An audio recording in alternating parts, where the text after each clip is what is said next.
صل على محمد وآل محمد.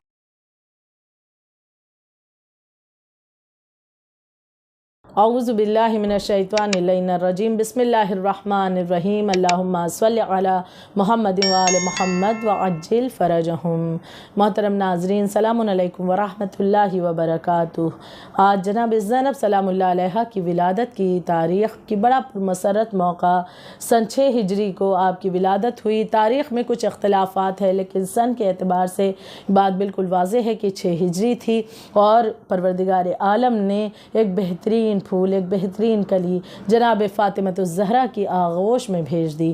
وہ عظیم ہستی کہ جنہیں اللہ نے بہترین رشتوں سے نوازا، بہترین ماں باپ دیے، بہترین بھائی دیے، بہترین بہن دی ہیں. نانا اور دادا کے اعتبار سے دیکھیں تو بہترین رشتے، کہ ایسی رشتے کسی کو عطا نہ ہوئے. آپ کو اللہ نے اپنے خزانہ قدرت سے اسم گرامی زینب عطا کیا، یعنی اپنے باپ کی زینت. اور اگر القابات کی بات کی جائے تو بہت سے القابات جس میں بڑی حکمت چھپی ہوئی ہے، جس میں بڑے یوں کہیں کہ بہت ہی بہترین حسین القابات کی جو اپنے آپ میں بہت معنی کو سمیٹے ہوئے ہیں. آپ کو ایسے القابات سے پروردگار عالم نے نوازا. آج انہی القابات میں سے چند کا ذکر کرتی چلوں کہ سب سے پہلا لقب جو اللہ نے اپنے خزانہ قدرت سے آپ کو عطا کیا، جو زبان وحی سے آپ کو ملا، وہ ہے عالمہ غیر معلمہ. عالمہ غیر معلمہ، جیسے کہ اس لقب سے ہی واضح ہے کہ آپ ایک ایسی عالمہ تھیں کہ جو کسی سے تعلیم لینے کی آپ کو ضرورت نہیں پڑی. یعنی یوں کہیں کہ علم غیب اللہ نے آپ کو وہ عطا کیا ہے، اور جس کی مثال ہم آپ کی زندگی میں بارہا دیکھتے ہیں. ایک دوسرا لقب آپ کو نائبۃ الزہرا کہا جاتا ہے.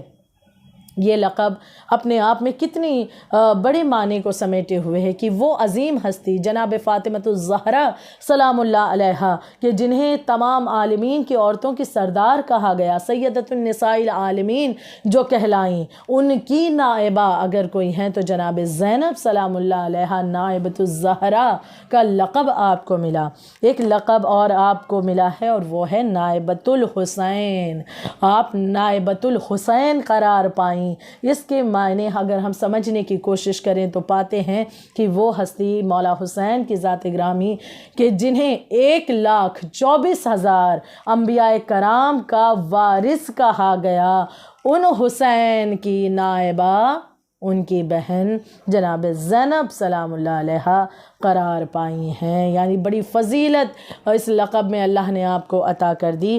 ایک اور لقب ملکۃ النساء العالمین، یعنی کہ آپ تمام عورتوں کی ملکہ ہیں، عالمین کی عورتوں کی ملکہ ہیں.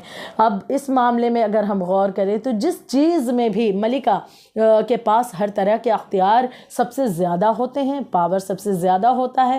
ہم یہ چیز دیکھیں کہ جناب زینب کی زندگی میں آپ نے جس چیز میں بھی ہاتھ ڈالا ہے، وہاں پر آپ کو عظمت و برتری و فضیلت یقیناً سب سے زیادہ اللہ نے عطا فرمائی ہے.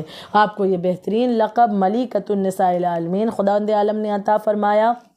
ایک بہترین اور لقب، اور وہ ہے عدیلۃ خامس من اہل الکساء. آپ کو یعنی اہل کساء جو صاحبان کساء ہیں، یعنی پنجتن پاک ہیں، ان کی آپ ہم پلہ ہیں. ان کے مراتب کو آپ درک کرنے والی ہیں. جیسا ان کا علم، جیسا ان کا کردار تھا، ویسا آپ نے ان سے ہی ان چیزوں کو اخذ کیا ہے. لہٰذا آپ کو عدیلۃ خامس بن اہل الکساء کہا جاتا ہے. آپ کا ایک لقب شریکۃ الشہید ہے. شریکۃ الشہید آپ کو کیوں کہا گیا؟ اس کے معنی یہ ہیں کہ جو شہادتیں پیش آتی رہیں کربلا میں، جن کے متعلق ہم جانتے ہیں، تاریخ میں پڑھتے ہیں، تو لہٰذا ان تمام شہادتوں میں اللہ نے آپ کو شریک رکھا ہے. یعنی وہ مرتبہ کی شہادت جہاں پر واقع ہو رہی ہے، ایک شہید اپنی جان کو قربان خدا کی راہ میں کر رہا ہے، کربلا کی ان شہیدوں کی بات کی جائے تو لہٰذا خداوند عالم نے نے آپ کو ان شہادتوں میں شریک رکھا اور آپ کو یہ لقب عطا فرمایا، شریکۃ الشہید کا لقب عطا کیا ہے۔ ایک لقب آپ کا کفیلۃ السجاد ہے، کفیلۃ السجاد۔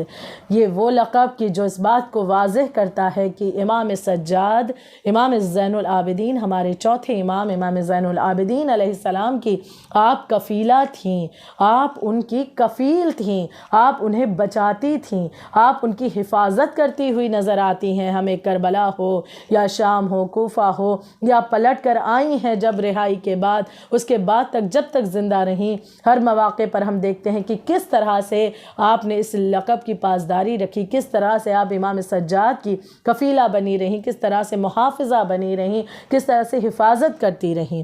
آپ کا ایک لقب سر ابیہا ہے، اس کے معنی ہوتے ہیں باپ کا راز۔ آپ اپنے بابا علی مرتضیٰ کا راز ہیں، آپ ایک انمول جوہر ہیں، یقیناً بہترین، نایاب اور خوبصورت القابات سے پروردگار عالم نے جناب زینب کو، ہماری شہزادی کو نوازا ہے۔ آپ کا ایک لقب ولیدۃ فصیحہ ہے، یعنی فصاحت کی بیٹی، ولیدۃ فصیحہ، فصاحت کی بیٹی۔ اس کی مثال ہم دیکھنا چاہیں تو آپ کے خطبوں میں ہم پاتے ہیں، بالخصوص آپ کے وہ خطبے جو شام و کوفہ میں آپ نے دیے، کہ ان خطبوں میں آپ نے ایک طرح اس بات کو بالکل واضح کر دیا کہ فصاحت و بلاغت کی معراج جناب زینب کے خطبات ہیں۔ کس طرح سے فصیح و بلیغ انداز میں آپ نے خطبے دیے ہیں کہ بہت سے افراد حیران ہو کر کے یہ کہنے لگے کہ یہ کہیں علی تو نہیں آ گئے کہ علی اس لہجے میں، علی کے لہجے میں وہی انداز، وہی گفتار، اس انداز میں بات کرتی ہوئی، وہی فصاحت و بلاغت انداز آپ کا تھا، اس طرح سے بات کرتی ہوئی نظر آتی ہیں۔ تو لہٰذا خدا نے قدرت سے آواز آئی، آپ کو یہ لقب ملا ولیدۃ فصیحہ۔ آپ کا ایک لقب شفیقۃ الحسن ہے، شفیقۃ الحسن یعنی جو ماں کے بعد، یعنی جناب فاطمہ الزہرا سلام اللہ علیہا کے اس دنیا سے جانے کے بعد، آپ کے شہادت کے بعد، امام حسن علیہ السلام کے ساتھ چھوٹی بہن ہونے کے باوجود ایک ماں کی طرح شفقت سے پیش آتی رہیں، اتنی شفقت سے پیش آتی رہیں، اتنی محبت اپنے بھیا سے کی ہے کہ اللہ نے آپ کو یہ لقب شفیقۃ الحسن کا عطا کیا ہے۔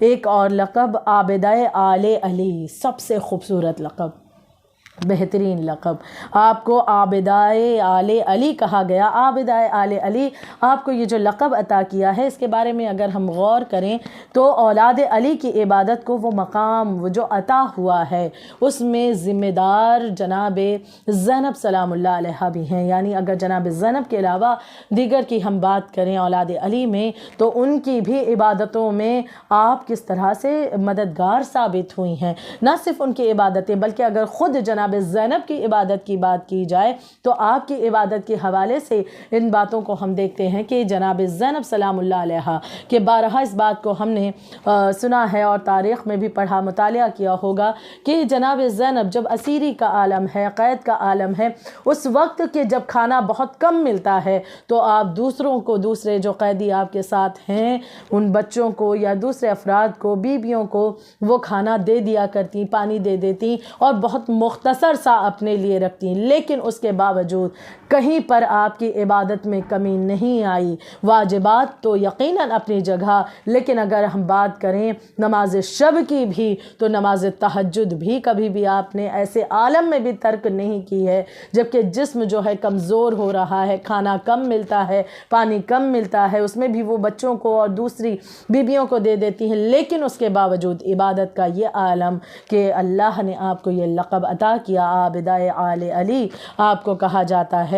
اور یہاں پر ایک بات اور ذکر کرنا چاہوں گی، کسی نے ایک مرتبہ امام زین العابدین علیہ السلام سے اس بات کو پوچھا تھا کہ مولا ہم نے آپ کو اس قدر بہترین عبادت گزار پایا ہے کہ ہم سمجھتے ہیں کہ آپ سے بڑھ کر عبادت کسی کی نہیں ہوگی۔ امام سجاد نے یہ جملے کہے تھے کہ کہاں میری عبادت، کہاں میرے جد علی کی عبادت، یعنی جو امام سجاد اپنی عبادت کو مولا کائنات اپنے جد مولا علی کی عبادت سے ہیچ سمجھتے ہوں، کم تر سمجھتے ہوں، ان کی عبادت انہوں نے خود اپنی زبان سے جناب زینب کی عبادت کی تعریف کی ہے۔ تو اندازہ کریں کہ عبادت کا عالم کیا جناب زینب سلام اللہ علیہا کا ہوگا۔ ان کی عبادت کی نہ صرف تعریف بلکہ ان عبادتوں کی وارث جناب زینب سلام اللہ علیہا قرار پائی ہیں۔ آپ کو ایک اور لقب معصومۃ الصغریٰ کا عطا ہوا ہے۔ یقیناً معصوم چہاردہ معصوم کی ہستیاں ہیں، چہاردہ معصومین علیہم السلام، ان کے علاوہ بس چہاردہ معصوم یقیناً ہم جانتے ہیں کہ یہ عصمت کی منزل پر، لیکن اگر ہم ان چہاردہ معصومین کے علاوہ بھی دیکھیں تو پروردگار عالم نے جناب زینب کو بھی معصومہ اس انداز سے کہہ کر پکارا، معصومۃ الصغریٰ آپ کو کہا جاتا ہے۔ ایک لقب آپ کا قرۃ عین المرتضیٰ ہے، یعنی کہ آپ اپنے بابا علی مرتضیٰ کی آنکھوں کی ٹھنڈک ہیں۔ ایک بہترین اور بڑا ہی پیارا سا لقب اللہ نے عطا کیا۔ آپ کو ایک لقب صابرہ ملا۔ اس کی وضاحت مجھے تو نہیں لگتا کہ ضرورت ہے، کیونکہ یقیناً ناظرین بھی جانتے ہیں کہ صابرہ اگر بات صبر کی جائے تو جناب زینب بالکل واضح دلیل صبر کی ہیں کہ کس انداز سے کربلا سے لے کر کے شام و کوفہ تک کے ہر مقام پر صبر کرتی رہیں، صبر کے جوہر دکھاتی رہی ہیں، اور لیکن کہیں پر بھی یہ بات نہیں سامنے آئی کہ کبھی کہیں پر کوئی شکوہ کرتی ہوئی نظر آئی ہوں، کوئی شکایتیں کرتی ہوئی نظر آئیں۔ ہر مقام پر خدا نے جناب زینب کو صابرہ ہی پایا۔ ایک لقب آپ کا باب الحکمت و خطایا بھی ہے۔ جو افراد گنہگار ہیں، خطاکار ہیں اور نادم ہیں، اپنی غلطیوں پر توبہ کر رہے ہیں، ان کے لیے بہترین ایک سہارا جناب زینب سلام اللہ علیہا کا ہے، کیونکہ آپ کو باب الحکمت و خطایا کہا گیا۔ آپ کے وسیلے سے گناہ بخشے جاتے ہیں، آپ کے وسیلے سے خطائیں بخشی جاتی ہیں۔ آپ کو ایک لقب امینۃ اللہ کا بھی ملا، یعنی آپ اللہ کی امانت کی پاسدار تھیں۔ بہت سارے لقب اللہ نے عطا کیے ہیں آپ کو۔ آخر میں ایک اور لقب کا ذکر کر دوں، یوں تو بہت سے القاب ہیں لیکن مختصراً آخر میں یہ لقب ایک بہترین لقب، بڑا ہی بافضیلت لقب، اور وہ ہے کہ آپ کو عقیلہ بنی ہاشم کہا گیا ہے۔ جس خاندان میں پنجتن پاک جیسی ہستیاں متولد ہوں، اس خاندان کی، اس بنی ہاشم کی عقیلہ اگر کسی کو کہا گیا تو وہ ہماری شہزادی، وہ ہماری بی بی جناب زینب سلام اللہ علیہا ہیں۔ بے شک یہ تمام تر القابات جس میں کچھ نہ کچھ راز یقیناً ہے اور پیغامات بھی ہیں، ہمیں پروردگار عالم ان پیغامات کو حاصل کرنے کی، اخذ کرنے کی، صحیح طریقے سے سمجھنے کی توفیق عنایت فرمائے۔ اور اس پرمسرت موقع پر ایک مرتبہ پھر سے دعا گو ہیں کہ خدایا جناب زینب کی ولادت کی اس موقع پر تمام اہل بیت کے چاہنے والوں کو، تمام شیعان حیدر کرار کو بہترین صحت و سلامتی عنایت فرمانا، انہیں حفظ و امان و ایمان کی دولت سے نوازنا، اور گمراہی سے اور بے دینی سے بچنے کی زیادہ سے زیادہ توفیق عنایت فرمانا۔ ربنا تقبل منا انک انت السمیع العلیم۔